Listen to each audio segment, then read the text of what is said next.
हथ मथे करे असां आवाज़ न कंदासीं, जज़्बाती ॻाल्हियूं न कंदासीं। ठहराव अचे, ठहराव न आयो, आउं डॉक्टर कादिर वसीम चवंदुसि, असांजे क़ौमी लीडरनि खे चवंदुसि, क्लियर अल्टीमेटम ॾियो हिनखे। हिन भेरे पीसफुल धरणो, ॿिए भेरे सिंध समिति वारो बि वेही सघे थो, सीएम हाउस वारो बि वेही सघे थो, ऐं ओसी ताईं विहिबो जेसीं ताईं वाज़े तौर ठहराव मंज़ूर करण जो ऐलान नथा कनि। हिन सदारती ऑर्डिनेंस खे रोकण जो इन खां अलावा ॿियो को तरीक़ो न आहे। असां ॿियो आख़िरी मुतालबो कयूं था, सेनेट जे चेयरमैन जी पेटनि जे हवाले सां अॻु में ई रेज़ोल्यूशन मौजूदु आहे, अॻु में ई फ़ैसिलो मौजूदु आहे। रज़ा रवानी सेनेट चेयरमैन तौर पाण चई चुका आहे त पेट सिंध जा आहिनि। तंहिंजे करे पीपुल्स पार्टी जे इताद जी अक्सरियत आहे सेनेट में। असां ॿियो मुतालबो मथे करे चऊं था त सेनेट मां पेटनि जे सदारती ऑर्डिनेंस ख़िलाफ़ फौरी तौर ते ठहराव मंज़ूर कयो वञे। असांखे बि का बि ॻाल्हि नथी खपे, के बहाना नथा खपनि। ऐं गवर्नर हाउस खे हिन ॻाल्हि चवंदो वञा, अवां कल्ह असद उमर अरबा भाई सां मुलाक़ात कई आहे, जंहिंसां बणे वञी मुलाक़ातूं कयो, जंहिंसां बणे वञी साज़िशूं करो। ही सिंध जा माण्हू तव्हांखे हिननि पेटनि जे ख़िलाफ़ सदारती ऑर्डिनेंस तां हथ करण ते मजबूर करे छॾींदा। अवां ॾिसजो त तव्हांखे दुख चढ़णी पवंदी, तव्हांखे पंहिंजो फ़ैसिलो वापसि वठणो पवंदो।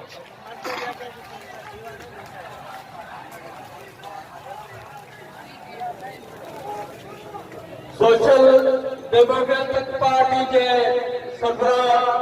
साईं आलम बरोए खे गुज़ारिश आहे त उहे खे ख़िताब कनि। साईं आलम बरोए।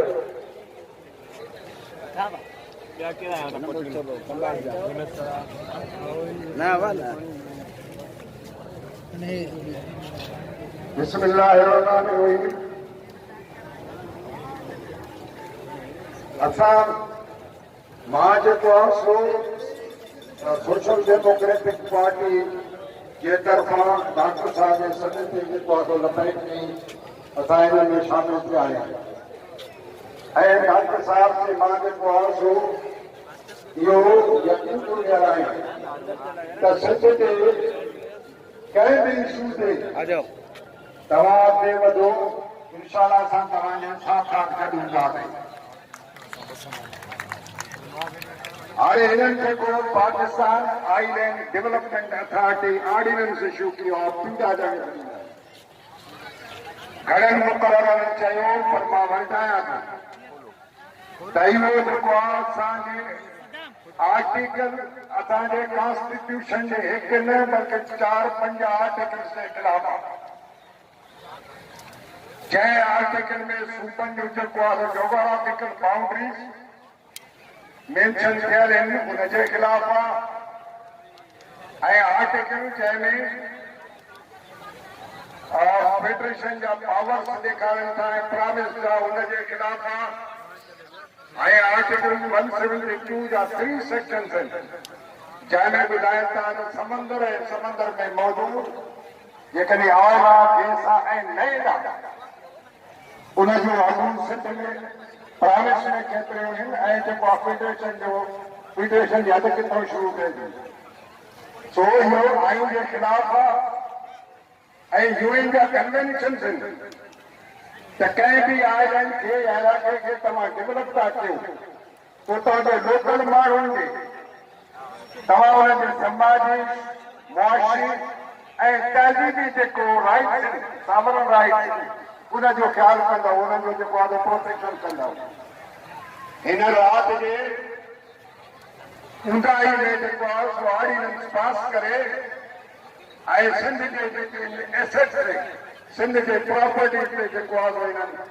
धारा हणणु शुरू कया आहिनि। इहो असांखे क़बूल न आहे, सिंध खे क़बूल न आहे। ऐं हिते जेको सिंध में जेको बि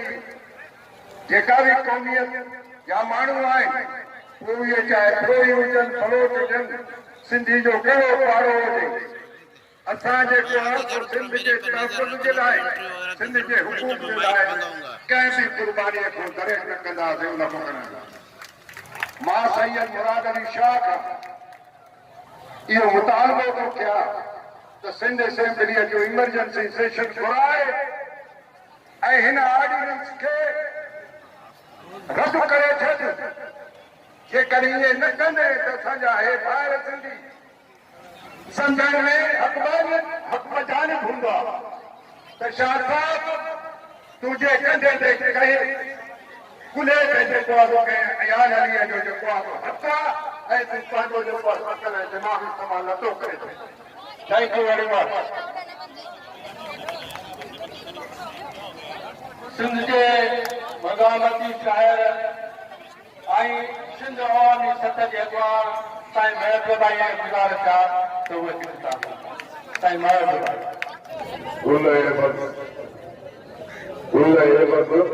खार में सबो किथां खड़े ललकार में सबो किथां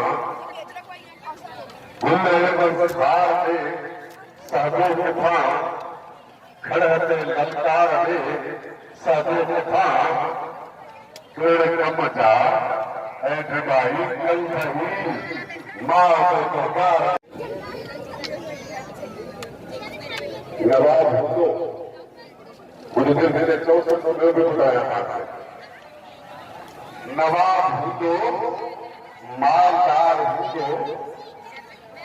ताकतवर हूंदो सरदार हूंदो भाई माल खे खपायो जहरी गद्दार जो कुझु गद्दार हूंदो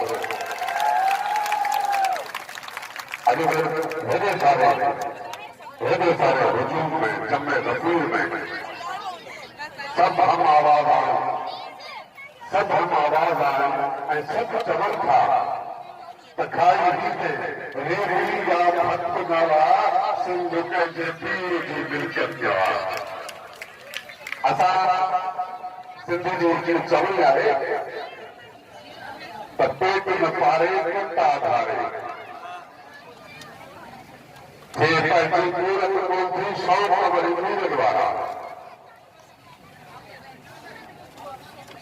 सिंध कटे थी समूह ते हू सम्झनि था सिंध वरी सिंध जी हिकु समूह आहे आॾा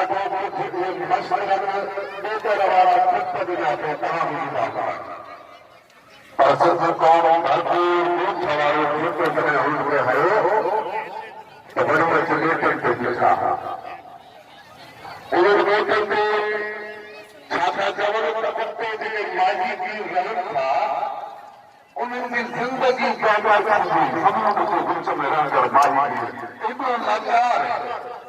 त भला कटे ते ग़रीब कोन था रहनि गोरख ते ग़रीब कोन था रहनि जेका सिर्फ़ जन्नत आहे उते उन्हनि जो हाथ नथो खपे पर इहा साॻी था सम्झे सिंध जी जन्नत थर आहे उते उन्हनि जो हाथ नथो खपे जेका थर जी अछी चिठी अगवा करे पंजाब ठाही थी वञे उते का फैक्ट्री छो नथो वधाइनि तो असां सभु शइ खे सम्झूं था त ही सिंध कौम सुस्ती ज़रूर आहे आओ परवाह आहियूं सचो आहे पंहिंजे दिलि जा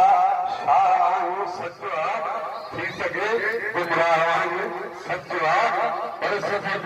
बेग़ैरत वारा सिंध पंहिंजे पीर जी मिल्कियत वारा त कहिड़ी क़ीमत ते हिंदू जेके आहिनि न कननि ते कोन थींदियूं 100 साल अंग्रेज़नि जा पना ठाहिया हुआ उहे पना उछलाए थकी विया त उहे कंप्यूटर में सेव या कंहिं हिकिड़े माण्हू जी सही सां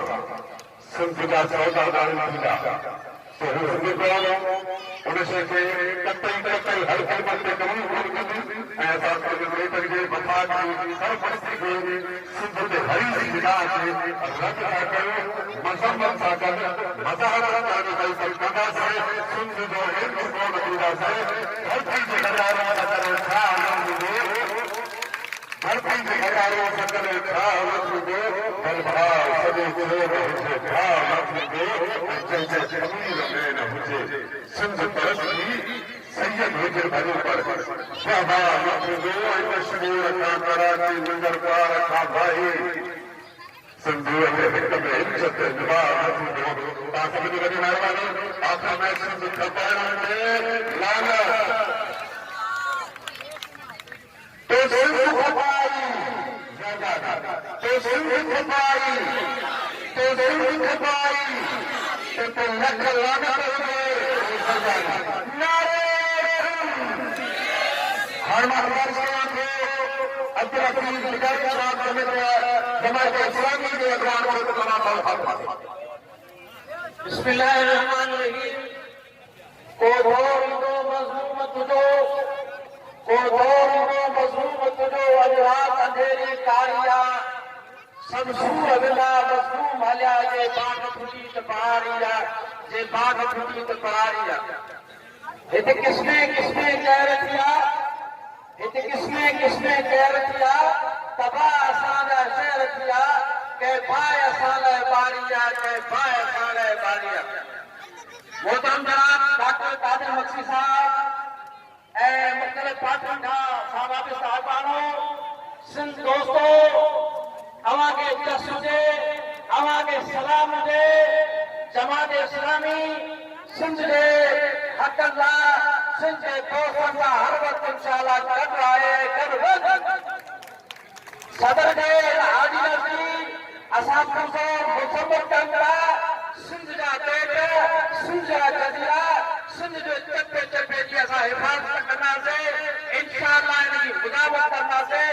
ऐं हिननि खे मजबूर कंदासीं। इंशाअल्लाह पंहिंजो आजीनस वापसि वठनि। पर असांखे अफ़सोस छा चवणो थो अचे, चवनि था त वण चयो पंहिंजे कुहारे खे तूं मूंखे नथो वढे सघे, पर मुंहिंजो भाउ तोसां गॾु आहे, यानी कन तोसां गॾु आहे। असां सम्झूं था हिन वक़्तु पीपुल्स पार्टी बाक़ाइदा कुहारे जो कन वठी करे विफ़ाक़ जी हिदायत करे रही आहे, विफ़ाक़ जी मदद करे रही आहे ऐं विफ़ाक़ जी बाहि बची करे सिंध खे बिगड़ी रही आहे। ऐं पीपुल्स पार्टी खे असां हिन रवैये जी ऐं हिन मुनाफ़िक़ाना चाल जी भरपूर मुसम्मत कयूं था। असांखे अफ़सोस सां चवणो पियो थो रोज़ाना हू अची करे बयान था ॾियनि, पर छो नथा असेंबली जो इजलास घुराइनि, छो नथा असेंबली में जॾहिं उनजी अक्सरियत आहे 70% सिंधी वेठा आहिनि, छो नथा अॼु खे रद्द कनि, छो नथा करारदाद पास कनि। असां मुतालबो था कयूं त जेकॾहिं तव्हां सिंध सां, सिंध जे बेटनि सां, सिंध जी ज़मीन सां, सिंध जे हक़नि सां सचा आहियो त पोइ बयानबाज़ी ऐं ड्रामेबाज़ी खे छॾे करे सिंध असेंबली में करारदाद पेश कयो। तव्हांजो सही वक़्त ते करे जो करारदाद पेश कयो। दोस्तो, असांखे अफ़सोस सां चवणो पए थो, हिकु तरफ़ त मलिक रियाज़ खे ज़मीनूं सिंध में विकिणी ॾेई रहिया आहिनि ऐं ॿिए तरफ़ सिंध जे बेटनि ते कब्ज़ा करे रहिया आहिनि। असां ॿिन्ही कब्ज़ा करण जी मज़म्मत कयूं था। सिंध सिंधियुनि जी आहे, उहे वॾा वारिस आहिनि ऐं सिंध जे एके, सिंध जी जमशेदी, सिंध जी वहदत जी असां धामी आहियूं ऐं जेको सिंध जी वहदत ते वार कंदो असां हुनखे मुल्क जो दुश्मन सम्झूं था, सिंध जो गद्दार सम्झूं था। दोस्तो, आख़िरी ॻाल्हि असां सम्झूं था मामूली ख़तम न कंदा। इन लाइ मां डॉक्टर साहिब खे ऐं सिंध जे जुड़ियल दोस्तनि खे इहा दरख़्वास्त कंदुमि, जेकॾहिं कब्ज़ो ख़तम नथा कनि ऐं आजीनस वापसि नथा वठनि त ईंदड़ असांजो जेको इतिहाद हुजणु खपे उहो पार्लियामेंट, पाकिस्तान जो पार्लियामेंट हाउस साम्हूं हुजणु खपे, ताकी दुनिया खे ख़बर पवे त सिंध जा माण्हू सुजाॻ आहिनि, सिंध जा माण्हू गयूर आहिनि, सिंध जा माण्हू पासूर आहिनि, सिंध जा माण्हू पंहिंजे धरती जी हिफ़ाज़त लाइ यक आहिनि। असां जमात इस्लामी जे तरफ़ां सिंध जे हर मसइले ते सिंध जे दोस्तनि सां गॾु आहियूं। अचो त जो वचन कयूं, गॾिजी आहद कयूं त इंशाअल्लाह कतिरो कतिरो खून जो, कतिरो कतिरो खून जो क़ुर्बान तुंहिंजे नाम तां, ए सिंध कतिरो कतिरो खून जो क़ुर्बान तुंहिंजे नाम तां, फल फिदा ते ही बदन ऐं जान तुंहिंजे नाम तां। राय हक़ में थिए वञे, राय हक़ में थिए वञे, आबरू बेशक वञे, खोरी जो सब मतलब है मां तुझे नाम तां है, मां तुझे नाम तां। मेहरबानी। जस्कम अगवान साईं इलाही बख्श टिकट के गुजारिश है हुआ के किताब कर साईं इलाही बख्श टिकट यहाँ इलियास साहब के गुजारिश है तो साईं इलाही बख्श टिकट साहब की गुजारिश है।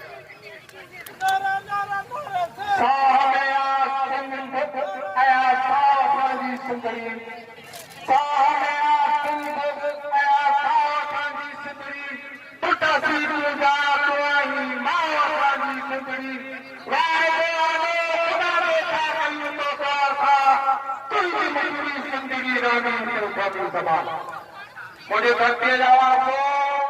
डॉक्टर डॉक्टर कादर नकवी साहब ये मोहतरम डॉक्टर कादर नकवी से मुबारकबाद पेश किया जो जय सिंध जी सिंध कराची में लखे माण्हू गॾु करे उन रियासत खे इहो ॿुधायो आहे त कराची सिंध आहे सिंध इंडिया आहे कंहिंजो ॿिए जी साॻी आहे अॼु पीपुल्स पार्टी जो अड़े तरमीम असांजो कारनाम कयो आहे हिकिड़ो टकरे वारो कीअं जो ऑफिसर थी रही आयो आहे ऐं अॼु वरी वावे था कराची जा बेटा सिंधियुनि जी मिल्कत आहे ऐं सिंधियुनि खे पंहिंजी मिल्कत जी हिफ़ाज़त करणु अॼु ॾिसो असांजूं न्याणियूं असांजा ॿुढा असांजा बच्चा ॾाढा मसइले सां गॾु केरु नदी बि आहिनि त पंहिंजे पीउ जी त्याग कंदा आहे जो असांजे पेट में ख़ाली मेरी त्याग कनि कब्ज़ो करे गांधी रहंदो आहे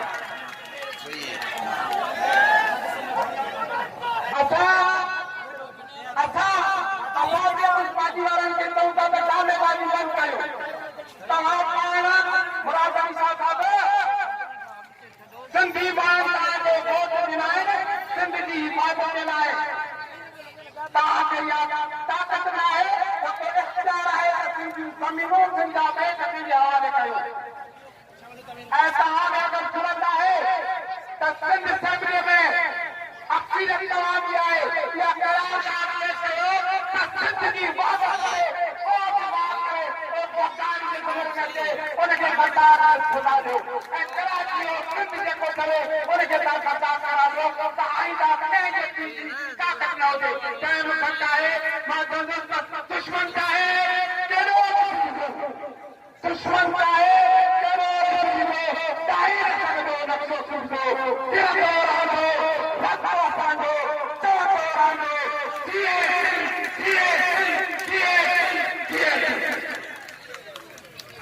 खाना गुज़ारिश कयां थो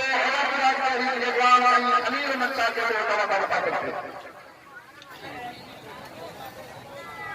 तुमसे पहले भी शख्स यहाँ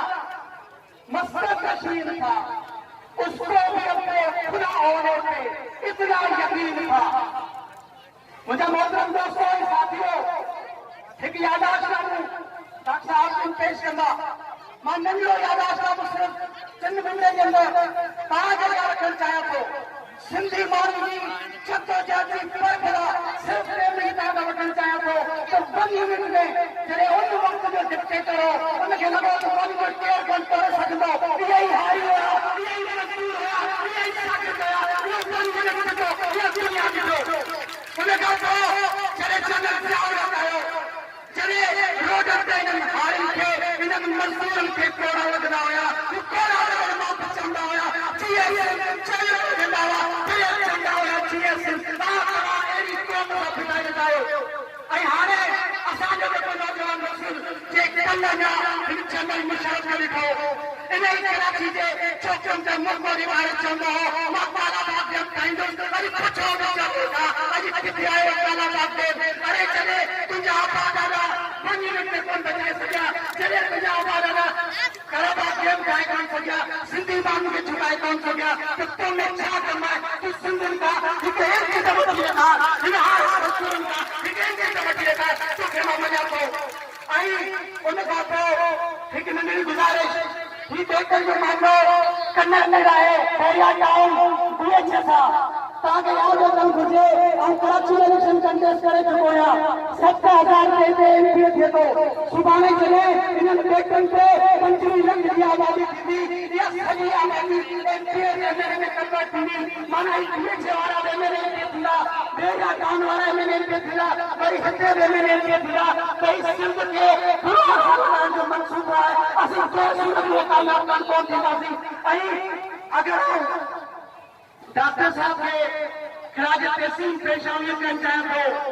असां कराची माल की मुहिम हलायूं था मूंखे कुझु वक़्तु थियो आहे पूरे सोशल मीडिया के नौजवान दोस्त मूंखे अप्रिशिएट कंदा आहिनि ऐं हिन जो चहिरो तव्हांजे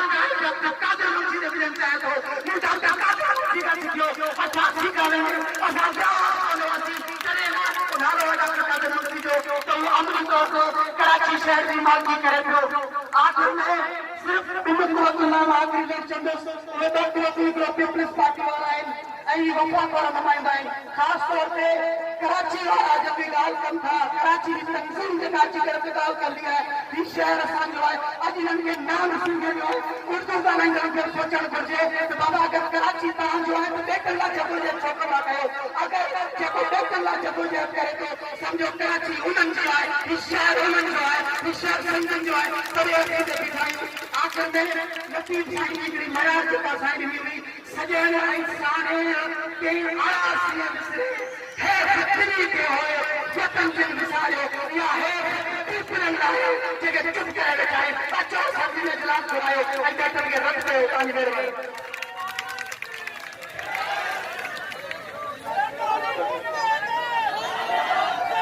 कम्युनिस्ट पार्टी ऑफ पाकिस्तान के अगवा साईं डॉक्टर निसार शाह साहब खे गुज़ारिश आहे त उहे अचे। सिंध जा अशको दोस्तों भाउ भेनरूं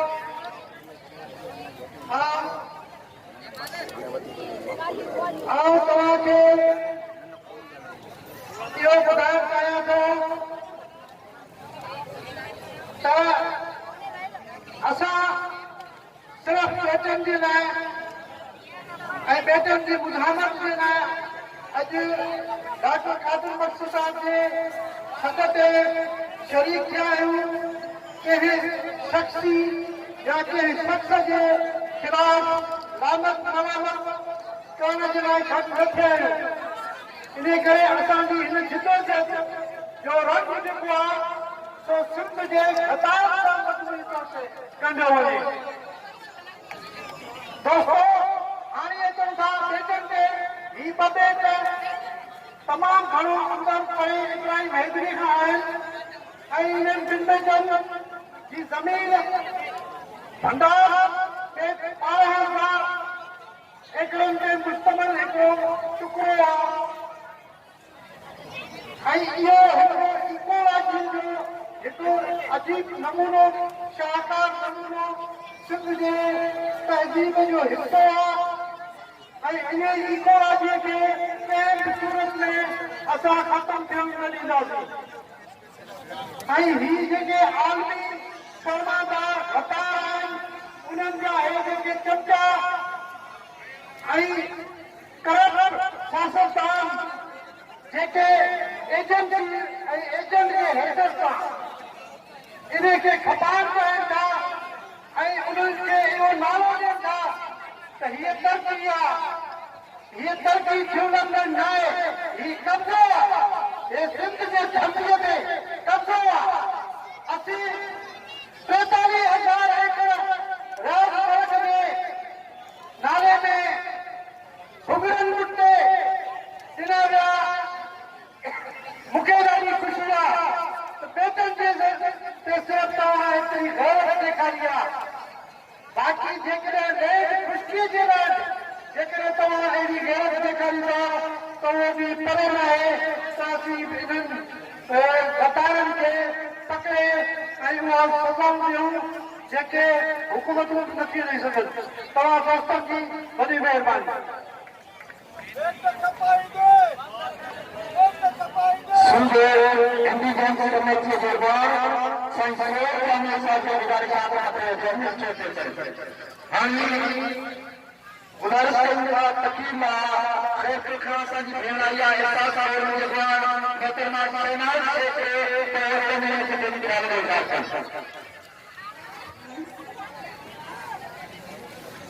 पहिरियों शुरूआत में कुछ नारा थी वञा। ये सिंध कमाई दौर सरकार के पूरी सिंध गूंजे तरह के नारन का आज तक की जेके भी सिंध का दुश्मन मुझे खबर पड़े तो सिंधी जागे रहन सिंध साउंड जागे तो पड़ो जिए जिए जिए जिए जिए जिए जिए जिए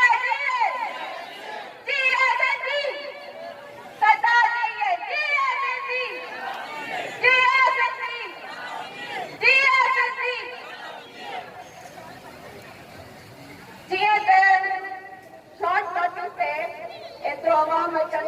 मिलूंगा पर मूंखे ॾिसी करे तमामु घणी ख़ुशी थी त असांजा जेके बाशऊर सिंधी आहिनि उहे हिते अची करे उन्हनि साबित कयो आहे त असां हिकु अहिड़ी क़ौम आहियो जेको बि असांजी सिंध खे मेरी नज़र कंदो त असां उनजूं अखियूं कढी वठंदासीं असांजा जेके बि वसाइल आहिनि उहे सिंधियुनि जी मिल्कियत आहिनि असां वफ़ाक़ खे ख़बरदार था कयूं त महिरबानी करे सिंध जे कंहिं बि शइ खे मेरी नज़र न विझे असांखे अफ़सोस त उन्हनि ते आहे जेके पीपल्स पार्टी में आहिनि जेके सिंध गवर्नमेंट में आहिनि जेके वफ़ाक़ सां मिली करे सिंध जे बेटनि जो थोरो बाज़ी था कनि पिया उन्हनि खे शर्म अचणु घुरिजे सिंध सिर्फ़ु सिंधियुनि जी आहे असां कॾहिं बि सही महिरबानी कराची डेवलपमेंट फोरम के अगवान साईं आजिज़ जमाली गुज़ारिश आहे त उहो ते ख़िताब कनि। दोस्तों मां क्या वॾी तकलीफ़ करण कोन आयो आहे छो जो काफ़ी सारा मुक़रर आहिनि कराची जे नौजवाननि हिकु फोरम ठाहियो आहे कराची डेवलपमेंट फोरम थोड़ी देर पहिरीं मूंखां सवाल थियो त जेके माण्हू कराची कनि था उहे किथे आहिनि मूं इहो जवाबु ॾिनो त उहे असां आहियूं असीं हिते रहंदड़ कराचीअ में लखे माण्हू कराची जा वारिस आहियूं कराची जा मालिक आहियूं कराची डेवलपमेंट फोरम जो बुनियादी मक़सद कराचीअ जी मालिकी करणु आहे सो मां हिन अॼु जे भेड़ में कराची डेवलपमेंट फोरम जी नुमाइंदगी कंदे हिन एहतजाज जी हिमायत जो ऐलान थो कयां ऐं सिंध जे वोटनि जे मालिकीअ जे हवाले सां जेका बि जदोजहद थींदी उन में कराची डेवलपमेंट फोरम गॾु हूंदो 15 तारीख़ ते इब्राहिम मोदी खां हिकु स्टेडियम जे ज़रिए हिकु वॾी रैली कढी वेंदी जेका सरकार ऐं जेकी बेटनि ते पहुचंदी वारे वारी हज़ारे माण्हू हूंदा ऐं उते बेटनि ते पहुची बि इहो साबित कंदासीं त बेट असांजा आहिनि ऐं मां अॼु बि डॉक्टर कादिर मक्सी समेत समूरनि कांग्रेस अॻवाननि जो थोरो अदा कंदुसि जिन कराचीअ में पहुची पंहिंजी मालिकीअ जो हक़ अदा कयो ऐं असीं इहो ऐलान था कयूं हर जदोजहद ते हर दौर ते तव्हां सां गॾु हूंदासीं। सिंध नेशनल पार्टी जे अॻवान रमज़ान बुलंदी खे गुज़ारिश आहे त उहो ते ख़िताब कनि। हीअ कूक सने वार खंजर खां कठी आहे हीअ कूक सने वार खंजर खां कठी आहे हीअ कूक थदी हीर ओथर खां कठी आहे मन जे मुक़ामनि में सिटी पई आहे मगर जे हीअ कोलो थी पई त मशर खां कठी आहे सफ़ा पिया अॼु हिन प्रोग्राम में सदार कंदड़ सिंध तरक़ी पसंद पार्टी जे सरबराह मोहतरम डॉक्टर कादिर मक्सी साहब खे सलाम पेश कंदुसि जंहिं लखे माण्हू कराची में गॾु कया सिंध परस्तनि खे गॾु कयो आउं साहिब खे सलाम पेश थो कयां। सफ़ा पहिरियां उन सिंध दुश्मननि खां पुछणु थो चाहियां जेके चवंदा हुआ त कोविड पहिरीं ख़तम थी वई कांग्रेस ख़तम थी विया अॼु हू कराची जे रोडनि ते लखे लखे सिंध मौजूद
आवामी फौज तहरीक के सरबराह साथी जेल को गुज़ारिश आहे त मूंखे ख़िताब कनि। साईं जेल को हक़ हीले सां तरी पवंदो आहे, मुड़ुस ताने ते मरी पवंदो आहे। और रेस भोतार सरदारी न्यासी नदे गार हिननि सिंधियुनि गारियुनि ते त सूअर भरी पवंदो आहे, गारियुनि ते त सूअर भरी पवंदो आहे। सिंधी कौम खे जॾहिं गार मिली, उहा गार पंहिंजो सरदारी जे चिटे निज़ाम जे नाले, उहा गार पंहिंजो करोड़ो अयूब करोड़ो वञूं लागू कराइण जे नाले ऐं पोइ खपी पिए अयूब खान ऐं पोइ ॿियो करे छॾियो ही नवापन पंहिंजी जागीर पंहिंजी सिंध जो फ़ैसिलो करे छॾियो। पर टाउन ठाहे छॾींदासीं, फ़ैसिलो करे छॾियो। सिंधियुनि खे जमूरत न ॾींदासीं, फ़ैसिलो करे छॾियो। हिननि जे पीर जी बादशाही आहे, फ़ैसिलो करे छॾियो। हिननि जे बाबनि खे कोन मञियो, अयूब खान खे चयो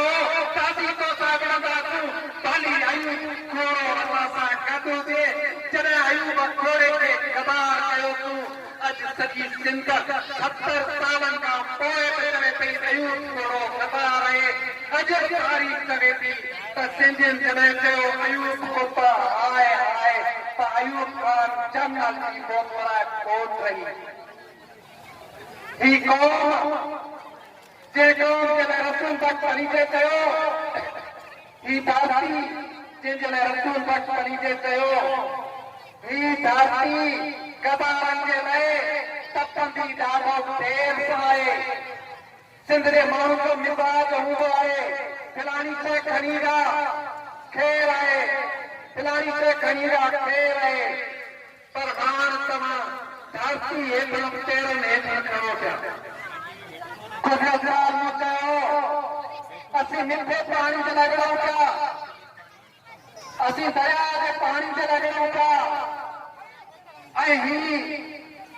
खारो पाणी पियण जी साज़िश कनि पिया। असीं दरिया बचाइण जी ॻाल्हि था करियूं त ही असांखां समुंड घुरनि था। असीं ज़मीनूं बचाइण जी ॻाल्हि था करियूं त ही रेत घुरनि था। असीं गदारनि जे घेरे में आहियूं, असीं पाकिस्तान दुश्मननि जे घेरे में आहियूं, असीं जमहूरियत दुश्मननि जे घेरे में आहियूं, असीं वफ़ाक़ दुश्मननि जे घेरे में आहियूं। सिंध सां दुश्मनी वफ़ाक़ दोस्ती न आहे। ही सदा इतिहादी छा आहे? ही दहशती राज हलायो पिया, सिंध खे दहशत सम्झो पिया। नोटिफिकेशन ते ही कमिश्नरी निज़ाम करे पिया हलायो था। इन अंदाज़ में हुकूमतूं नालंदियूं आहिनि, सिंध जा माण्हू, सिंध जूं भेनरूं, सिंध जा भाउ फ़ैसिलो करे चुका आहिनि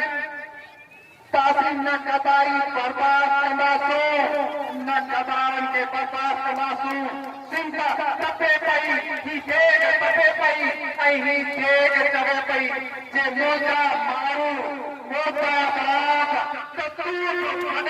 मुर्दाबाद, तूं सरदारी मुर्दाबाद, तो हर गदार मुर्दाबाद आहे ऐं हिन क़ौम जे साम्हूं को बि गदार न हली सघंदो। ऐं तव्हांखे मुबारकबाद ॾियां थो, तव्हां हिन अंदाज़ में गॾु थिया आहियो, हिन अंदाज़ में तव्हां अखियूं ॾसियूं आहिनि हिननि खे। तव्हां सभी खे मुंहिंजे तरफ़ां सलाम। हिन रैली में ख़ुशूसी तौर ते दुबई खां जनाब अब्दुल्लाह तालो साहब और डॉक्टर सलीम शेख जिन बेटा में असां हिननि खे सिंध दोस्ती खे सलाम पेश करूं था ऐं अधिकार कयूं था। हाणे मां गुज़ारिश कयां थो जीअं असां क़ौमी पार्टी जे मरकज़ी सदर नवाज़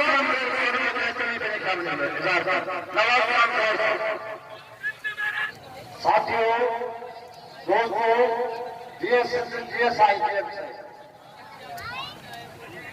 सिंध तरक़ी पसंद पार्टी जे सॾ ते बैठनि ऐं ॿाहिरि जो जेको गठियो आहे, इहो हुक्मराननि खे ॿुधाए थो ही वतन सिंधियुनि जो आहे, सिंध सिंधियुनि जी आहे। सिंध जा देश इंगीर तोड़े भंडार तोड़े जा समूर आदे, सिंध जी धरती तोड़े सिंध जो समुंड, सिंध जो बारारू थोड़ा सिंध का शहर सिंध के ॿारनि जी मिल्कियत आहिनि उन मिल्कियत ते राता हलनि जो कंहिंखे बि इख्तियार न आहे न वफ़ाक़ खे न सिंध जे हुक्मराननि खे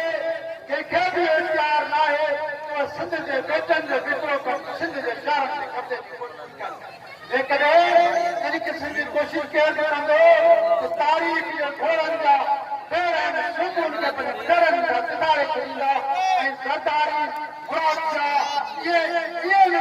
तारीख़ जे पेरनि जे सबब वेठा हूंदा ऐं गद्दार सम्झाईंदा कि नागुल हो कि जनेसर हो कि घोड़ो हो तारीख़ इन्हनि खे माफ़ कजे तारीख़ इहो चए थी सिंध जे ख़िलाफ़ जिन बि साज़िशूं कयूं आहिनि वफ़ाक़ी इस्टेब्लिशमेंट हुजे अरब अमरी हुजे या सिंध जा हुक्मरान हुजनि तारीख़ मां सबक़ सिखनि सिंध बरक़रार रहंदी आहे तव्हां तबाह थींदा आहियो फसल थींदा माण्हुनि जे कहिड़ी जो शायदि आहे महिरबानी सप्लाई जे अॻुवां साईं याकूब शाह जो साहिब गुज़ारिश कंदा आहियूं ॻोल्हनि त तव्हां सां साईं महिरबानी अॼु पंहिंजे भाउरनि भेणुनि खे पंहिंजे धरतीअ माल आहे ऊचो गार्ड कंदे जेतिरी ख़ुशी थिए थी उनजो बयानु मुमकिन न आहे हीअ सिंध जेका असांजी माउ आहे जेका असां सभिनी खे पाले थी जंहिं बुरी सूरत हाल में आहे उहो तव्हांजे नज़र में आहे जेको अशर पाकिस्तान जी रियासत जी इकानमी जो आहे उहो अशर सिंध जी इकानमी जो आहे हीअ सिंध जेका असां सभिनी खे पाले थी उहा सिंध लॻे मूंखे ईअं थो प्राइवेट लिमिटेड थियण वञे पई इन सिंध में जिते असां अॼु बेटनि जे हवाले सां अॻु थिया आहियूं मां हिकु उस्ताद जी हैसियत में तव्हांखे इहो ॿुधाईंदो हलां त इहे बेट तव्हांखे नज़र अची विया जो सदा थी ॾाढी रस्तो पर छा तव्हांखे इहो नज़र अचे थो त सिंध जी वाहिद अस्पताल हैदराबाद जी गिदू मेंटल हॉस्पिटल प्राइवेट थी वई 2300 स्कूल हिन जे पॉलिसीअ जे प्राइवेटाइज़ थी विया 29 सेप्टेम्बर ते हिकिड़ो लेटर निकितो आहे हाणे कॉलेज जेके आहिनि सिंध जा उहे प्राइवेटाइज़ कया वेंदा हेल्थ एजुकेशन सेक्टर जेकॾहिं तव्हां सिंधियुनि खां खसी वियो त असां वटि कुझु बचंदो महिरबानी करे तव्हां जॾहिं सिंध जे हर हिकु इशू खे ॾिसो था त इन में हेल्थ एजुकेशन सेक्टर खे तव्हां वधीक नज़र में रखो छाकाणि त इहो सिंध जे मुलाज़िमत जे हवाले सां ऐं सिंध जी प्रॉपर्टी जे हवाले सां सभ खां वॾो ऐं क़ीमती इशू अथव तव्हांजी महिरबानी इन मेड़ खे वरी पहिरियों सलाम कंदे मां इहो अर्ज़ु कंदुसि त जागो जारी जा त मां सुखनो हुकुमो साईं ख़ुदा शाह ऐं लालसनाई जा तुरंत आहिनि जेके असांजे हिते पिंडार में मौजूदु आहिनि हाणे आऊं साईं विष्णुमल साहब खे गुज़ारिश कंदुसि एजीपी जे अॻवान खे त उहे मुरादा मुखातिब थियनि ही रात जो पोयूं पहर जागे चढ़िया आयूं झगन कढिया हिस किरणा ॾिसो ऐं जुड़ अंदरि झरणा ॾिसो भारन हवेलियन सर भलो आहे ज़मीनन ज़िंदलो रज़न जे सीरत पुरो मारण मरण खां ना मुड़ो छाती संभारी बाहरो ऐं ॾाढारी दाहरो झंडो खणो नारा हणो वरदा हणो जी हो वेठा आहिनि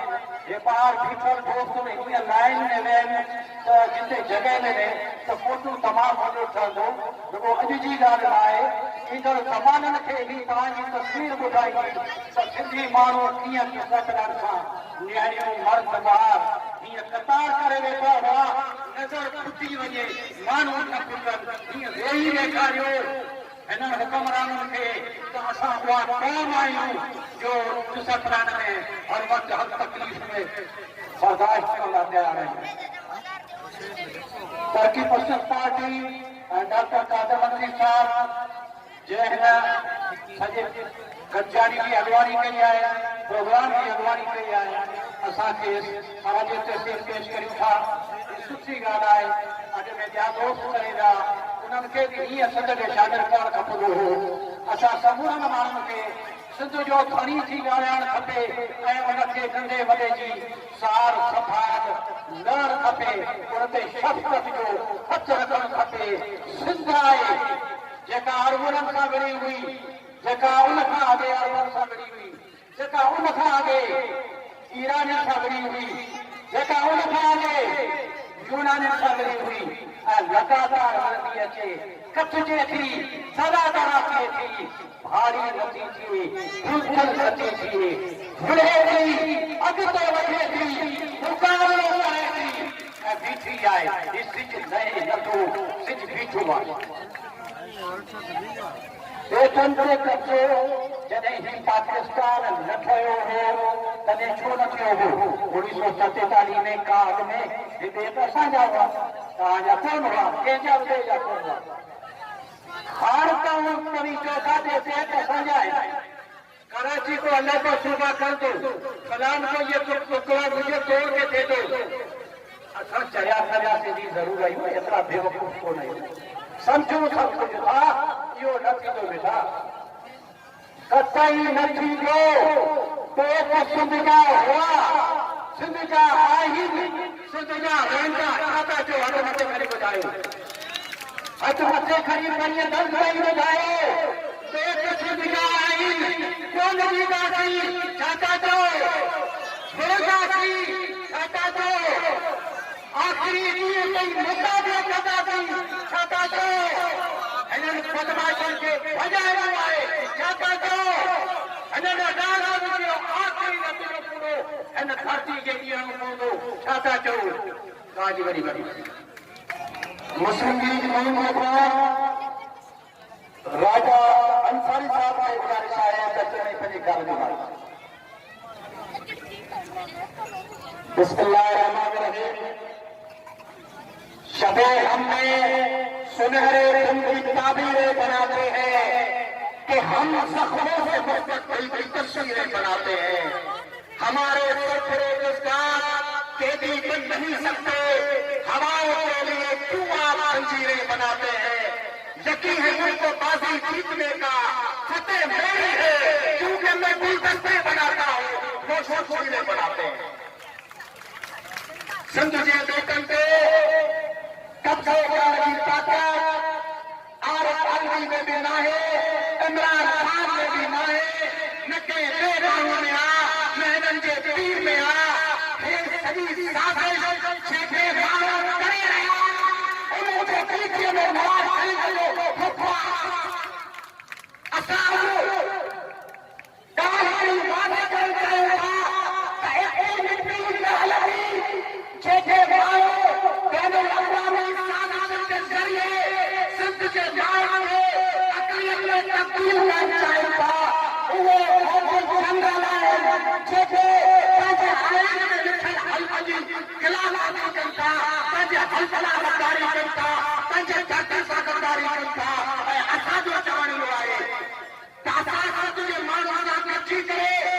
उन्हनि माण्हुनि खे जेके धरती जा गद्दार आहिनि, जेके आइन जा गद्दार आहिनि, असां उन्हनि जे ख़िलाफ़ हाणे फ़ैसिला कनि तहरीक हलाईंदासीं। ऐं सिंध जो माण्हू इहो सम्झी छॾे त हाणे वक़्तु आहे तीखो थियण जो। हाणे सिर्फ़ तक़रीरूं मां कमु न हलंदो, असां तक़रीरूं कंदा रहूं, असांजा वसीला हड़पाए वञनि, तिरकाए वञनि। ओ धारिया तुंहिंजी धार में छोटे मुल्क खिलायो वञे, सिंध धरती को हलवो नाहे जो कीतरी गड़कायो वञे। असां डॉक्टर कादिर मसीह सां हिन पूरी जिंदो जे अॻियां सिंध जे माण्हुनि सां गॾु आहियूं ऐं सिंध जे हर हिकु इंच जी हिफ़ाज़त कंदासीं इंशाअल्लाह। असां हिन फ़ैसिला तारीख़ जे नतीजे में इंशाअल्लाह सिंध जो आज को ॾिसूं था। असां ॾिसूं था त जेका अॼु जे हिन नौजवाननि जी अखियुनि में चमक आहे, इहा चमक हिकु इन्क़लाब में बर्बादी थी। ही चवनि था रोम हिते आहे, न्यूयॉर्क में पाकिस्तान की प्रोपेगेंडा कोन कराची शहर में कोन थो हले, के जो डेवलपमेंट कोन था करे सघनि, चवनि था बेहतर तो डेवलपमेंट कंदासीं। डेवलपमेंट न कंदो जेकॾहिं असां सिंध जा आवाम हमेशा खातिर अपील कंदासीं तव्हांजी महिरबानी नथो जो सिंध लाइ लड़े नथो जो सिंध लाइ पढ़े सो सिंध मां हले सो सिंध खे छॾे